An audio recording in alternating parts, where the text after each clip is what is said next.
చెప్పింది. దానివల్ల రేట్లు ఎక్కువ ఉన్నాయి అన్నారు. ఓకే, అది సామాన్య మానవులు కొనుక్కోలేరు. ఎవరు కొనుక్కోగలరు అంటే ఎన్ఆర్ఐలు ఉంటారు కదా, ఎన్ఆర్ఐలు, తర్వాత ఆ మాస్త్రం డబ్బున్నోళ్ళు, ఆ కొంచెం మిడిల్ అబౌవ్ కాస్ట్ వాళ్ళు పేదోళ్ళు అయితే కొనుక్కోలేరు. ఆ పచ్చళ్ళు కేజీ అంతా చాలా హై రిచ్ టాప్ నోట్. రుచులు మటుకు బాగుంటాయి, కొన్ని బాగుంటాయి, కొన్ని బాగోవు. నేను మొహమాటం లేకుండా చెప్పేస్తాను, ఎందుకంటే మన రుచిరాజు ప్రపంచ యాత్రికుడు. బాగానే ఉంది, అంతా బాగానే ఉంది.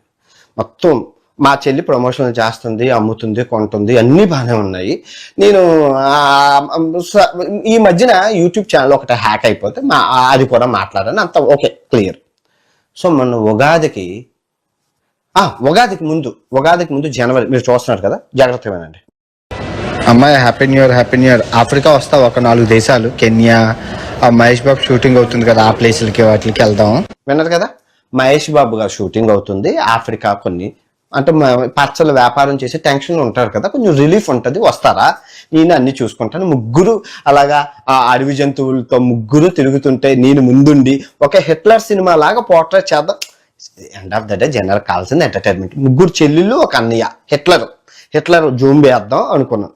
ఆఫ్రికా ఒక కంట్రీకి స్పాన్సర్ చేస్తాం, ఆడపిల్లలు కష్టపడుతున్నారు కదా, బాబాయ్ ఎలాగో చనిపోయారు కదా అని చెప్పి ఈ ప్లాన్ వేద్దాం అనుకుంటే, రామణ్య పచ్చళ్ళ వ్యాపారంలో చాలా బిజీగా ఉన్నాం, యూ క్యారీ అని చెప్పి చెల్లి మెసేజ్ చేసింది. హ్యాపీ, జై సార్, అంత బాగానే ఉంది.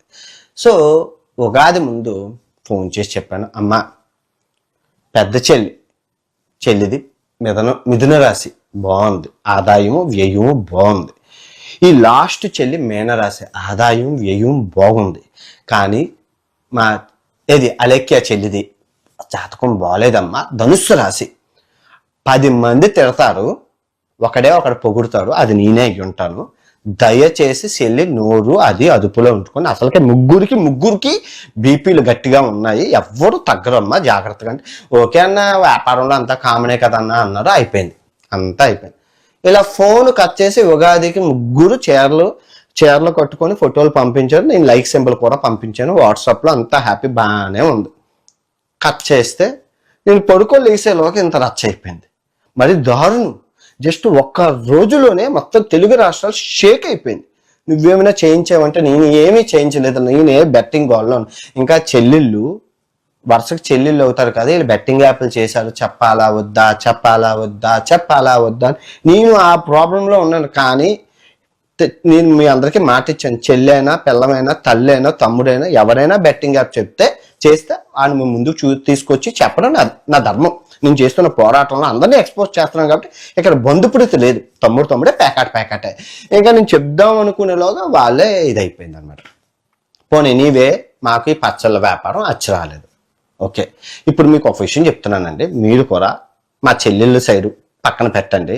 ఒక మామూలుగా ఆడపిల్లలు వ్యాపారం చేస్తే ఎలా ఉంటుంది?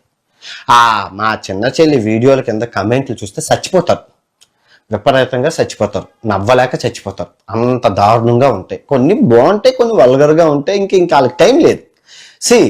సమాజంలోకి వచ్చాక 10 మంది 10 రకాలుగా అంటారు. కానీ అవన్నీ నెట్టుకొని వాళ్ళు సమాజాన్ని ఎదురెళ్ళి నిలబడ్డారు.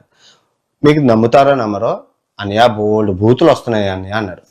ఈ చెవితో విని ఈ చెవితో వదిలేండి. కానీ చిన్న చెల్లి మటుకు, ఆ మధ్యలో ఉన్న చెల్లి అలేఖ్య అన్న, అది పర్సనల్గా తీసుకొని బాబాయ్ చనిపోవడంతో కొంచెం మైండ్ డిస్టర్బ్ అయ్యి తిట్టడం మొదలుపెట్టింది. ఎవరిని తిడుతుందో కూడా తెలియకుండా తిట్టేసింది. ఈ వ్యాపారంలో గొడవలే. ఇప్పుడు పర్సనల్గా ఎవరు ఉండరు. ఈ వ్యాపారంలో ఇప్పుడు నేను కూడా తిడుతున్నాను. ఎవరిని తిడుతున్నాను? Betting app. అసలు మీరు ఎందుకు తిడుతున్నారంటే మా రక్తం అంతా మీ అందరి రక్తం చూసారా, తెలుపు చూసారా, అందరం ఒకే రంగు, మాదంతా ఒకే రక్తం. ఆ రక్తంలోనే ఉంది భూతో నా భవిష్యత్తు. మీరు బాలయ్య బాబు గారు ఏంటంటారు, మా రక్తం క్రమశిక్షణ అంటారా? మాది బూతు ముందు పుట్టు, కోపం వస్తే ముందు తిట్టేస్తాం. అది ఎవరు ఏంటి అని ఆలోచించు. దాని పర్యాసానం ఏముంది?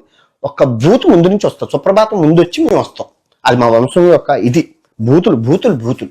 కాకపోతే ఎవడో సబ్స్క్రైబ్ ఏదో అనబోయి ఎవడో ఏదని మెయిన్ రేట్ ఎంత అని పచ్చళ్ళు అడగరు, వీళ్ళ రేట్ ఎంత అని అడుగుతారు. పచ్చి బూతులు నేను చెప్పడం, మీరు ఇంకా కమెంట్లోనే ఉన్నాయి, పచ్చి బూతులు ఉంటాయి. ఆ పాపం అలాగా పిచ్చి బూతులు వాళ్ళని తిరుగుతున్నా ఎన్ని నెట్టుకుని బాగానే వచ్చారు. ఇంకా బీపీలు ఆడపిల్లలు సహనం కోల్పోయి తిట్టేశారు. క్షమించండి, వాళ్ళ తరపున నేను క్షమాపణ కోరుకుంటున్నాను. నన్ను ఎలా పెద్ద మనసుతో అయితే క్షమిస్తున్నారో బెట్టింగ్ వాళ్ళని కూడా క్షమించండి, వాళ్ళు కూడా బెట్టింగ్ యాప్లు చేశారు. దానికి శిక్ష నేను వేయక ముందే భగవంతుడు వేసేసారు. మనశ్శాంతి. మేము మీ చెల్లి ఏం చేస్తుందంటే హాస్పిటల్ అయిపోయింది, హాస్పిటల్లో ఉంది ఇప్పుడు ప్రజెంట్. ఎస్, కరెంట్ ఈ రోజు లైవ్ సిచ్యువేషన్ హాస్పిటల్లో ఉంది. మాట్లాడడానికి కూడా లేదు. సో దయచేసి వాళ్ళ ఫ్యామిలీని వదిలేండి. ఇంకా మేము పచ్చళ్ళు అమ్మం, కూర అమ్మం. ఏం బిజినెస్ చేస్తారంటే లడ్డు బిజినెస్. ఇంకా అలేఖ్య పేరు తీసేసి రమ్య అంటే మా చిన్న చెల్లి లడ్డు బిజినెస్, స్వీట్లు, పూతరేకులు, ఆత్రేయపురం పూతరేకులు, రాజమండ్రి సైడ్ తర్వాత లడ్డూలు, స్వీట్లు అన్ని ఎన్ఆర్ఐ కంపెనీలు. కానీ వీళ్ళు రేట్ ఎక్కువైనా క్వాలిటీ అయితే మెయింటైన్ చేస్తున్నారు, హైజీనిక్ మెయింటైన్ చేస్తున్నారు. కాకపోతే కొంచెం స్టార్టింగ్ పొజిషన్లో ఉన్నారు కాబట్టి అటు ఇటు వ్యాపారం అవుతుంది. కానీ ఇన్ ఫ్రంట్ మంచి క్వాలిటీతోని మంచి స్వీట్స్ అయితే వస్తాయి. నేను ప్రమోషన్ చేయను కానీ చెప్తాను. అప్పుడు ముందు చూద్దాం. ఆలు లేదు, సూలు లేదు, కొడుకు పేరు సోమలింగం అన్నట్లు ముందు ఏమీ రాలేదు. ముందు వీళ్ళు కోలుకోవాలి, వీళ్ళని కొంచెం వదిలేయండి. అయిపోయింది. క్షమాపణ కూడా చెప్పింది చెల్లి, పెద్ద చెల్లి చెప్పింది, చిన్న చెల్లి చెప్పింది, 3 చెల్లెళ్ళు చెప్పారు మమ్మల్ని వదిలేయండి బాబా, క్షమించమని. కమెంట్లు కూడా ఆఫ్ చేసుకున్నారు, పచ్చి బుద్ధులు తిడుతున్నారు. ఇదేదో పెద్ద రాష్ట్ర సమస్య. ఏది ఊర్లు, జిల్లాలు, రాష్ట్రాలు, దేశాలు, 197 దేశాల్లో ఇదే అంతరిక్షంలోకి ఎలాన్ మస్క్ వరకు వెళ్ళిపోయింది అలేఖ్య చిట్టి పికిల్స్ గొడవ. ఏటి దేశంలో ఇంకే సమస్య లేవా? అక్కడ ఎన్ని సమస్యలు ఉన్నాయి, ఎన్ని వదిలి ఇదేదో పెద్ద సమస్య అన్నట్లు తిట్టింది, అంతే కదా. ఎవరిని తిట్టింది? ఎస్, కస్టమర్ల దేవుళ్ళనే తిట్టింది. ఎందుకు తిట్టింది అంటే ఫ్రస్ట్రేషన్. వ్యాపారం చేయడంలో చేత కాక, నా కర్మ బాగోలేక, బీపీ ఎక్కువయ్యి, ఇంకా బాగుంటే బలుపు ఎక్కువై తిట్టేశాం. అయిపోయింది. దుకాణాలు అన్నీ క్లోజ్ అయిపోయి కదా, వ్యాపారం అంతా కుప్పు కూలిపోయింది కదా. మీరందరూ అంటున్నారు అన్వేషణ నువ్వు ఎందుకురా ట్రావెలింగ్ బిజినెస్ చెయ్యవని. చూసారా, నోటు దూరం ఉంది, మాకు బీపీ ఉంది. మేము కస్టమర్లని పొగడం కన్నా తిడతాం. ఎవరు వస్తారు ఇప్పుడు తిడితే? నా దగ్గర ఎవరు వ్యాపారం చేయడం, ఎంత నేను సెలబ్రిటీ అయినా మరి ఊపు తోపు బాలయ్య బాబు గారు బీపీ ఎక్కువ ఉంటుంది మాకు, అంతే. బీపీ ఉన్నోళ్ళకి వ్యాపారం పనిచేయదు. బీపీ నోటు దూలం ఉన్నోడికి వ్యాపారం పని చెయ్యదు. ఎగ్జాంపుల్ నేను, మా చెల్లుళ్ళు వద్దా మార్చుకుంటాం. మమ్మల్ని మేము మార్చుకొని కంట్రోల్, బీపీని కంట్రోల్ అనుకొని బూతులు కంట్రోల్ చేసుకొని, ఇప్పుడు నేను గడిచిన 6 రోజుల నుంచి బూతులు ఎలాగైతే కంట్రోల్ చేసుకుంటున్నానో వాళ్ళు కూడా కంట్రోల్ చేసుకుని వ్యాపారాన్ని మళ్ళీ పునఃప్రారంభిస్తాము. మళ్ళీ కంబ్యాక్తో మేము వస్తాము. మమ్మల్ని అందరినీ ఆశీర్వదించండి. ఎవరూ తప్పు చేయలేదు, ఎవరూ పతిత్తులు కాదు. మంచి మాటలు మాట్లాడినోడు ఎవరు మంచోడు కాదు, అలాగని బూతులు మాటలు మాట్లాడినోడు కూడా చెడ్డోడు కాదు. అది గుర్తుపెట్టుకోవాలి. బూతులు మాట్లాడుతున్నాడు అంటే అదేం చెడ్డోడు కాదు. వాళ్ళలో ఆవేశం ఉంటుంది, దానికి మోసం చేయడం తెలియదు. మా చెల్లెలకి మోసం చేయడం తెలియదు, అందుకే బూతులు తిట్టారు. కొన్ని అదే మిమ్మల్ని ఎవరు కొనమన్నారు? ఏమైనా బతుములు ఆడుతున్నారా? మీకు నచ్చితే నీ దగ్గర డబ్బుంటే కొను, లేకపోతే మానేసే. ఇంతే. రిచ్, మా పికిల్స్ రిచ్ అమ్మ. మా అలేఖ్య చిట్టి పికిల్స్ రిచ్ పీపుల్ తినాలి, పూర్ పీపుల్ తినలేరు. కావాలి అనుకుంటే మీరు రిచ్ అయ్యి కొనుక్కొని తినండి, అంతే. ఇప్పుడు మేము ఆ పికిల్స్ బంద్ చేసేసి లడ్డు బిజినెస్ స్టార్ట్ చేస్తున్నాము. ఇప్పుడు ఈ లడ్డు బిజినెస్లో ఏంటంటే పేద, మధ్యతరగతి, రిచ్ 3 క్వాలిటీలు పెట్టుకుంటాం. సో మీకు రిచ్ కాస్ట్లీ అమ్మ లడ్డు చాలా కాస్ట్లీ ఉన్నాయి అనుకున్నోడికి ఈ చీప్ లడ్డూలు అమ్మేస్తాం. ఈ చీప్ లడ్డూలు చాలా చీప్గా ఉన్నాయి అనుకుంటే కాస్ట్లీ లడ్డూలు అమ్ముతాం. వ్యాపారం అలా చేయాలి. సింపుల్ ఎగ్జాంపుల్, మ్యాగీ నూడిల్స్ గుర్తుంది కదా, ఎంత నెగిటివిటీ వచ్చింది. అప్పుడు ఏం చేశారు మ్యాగీ నూడిల్స్? సేమ్ ఇదే వ్యాపారం. వచ్చారు, క్షమాపణ చెప్పారు, మళ్ళీ పునఃప్రారంభించారు, మళ్ళీ డబ్బులు లచ్చిందేవి ఇదిగో నువ్వు అన్యాయం చేయకుండా బతికితే ఎంత కష్టపడితే ఫలితం దొక్కుతుంది, కష్టే ఫలి అన్నారు. ఇది మా అలేఖ్య చిట్టి పికిల్స్ కథ. బెట్టింగ్ యాప్లు ఆలు చేశారు, శిక్ష నేను ఇంక వెయ్యక్కర్లేదు, ఆలే వేసేసారు కాబట్టి ఇంక నేనేం అనట్లేదు. బెట్టింగ్ యాప్కి శిక్ష భగవంతుడు వేసేసారు. బెట్టింగ్ యాప్ చేసిన వాళ్ళందరి జీవితాలు ఇలాగే సంకనాకిపోయి, 1 కాదు 2 కాదు. చూడండి ఒకసారి, ఆ బయ్యాసన్ని యాదవ్ ఎక్కడ ఉన్నాడో ఏమయ్యాడో తెలియదు. నాన్నగారికి అమ్మగారికి మొత్తం ఇల్లు వాకిళ్ళు నష్టం. తర్వాత హర్షసాయి ఎక్కడ ఉన్నాడో తెలియదు.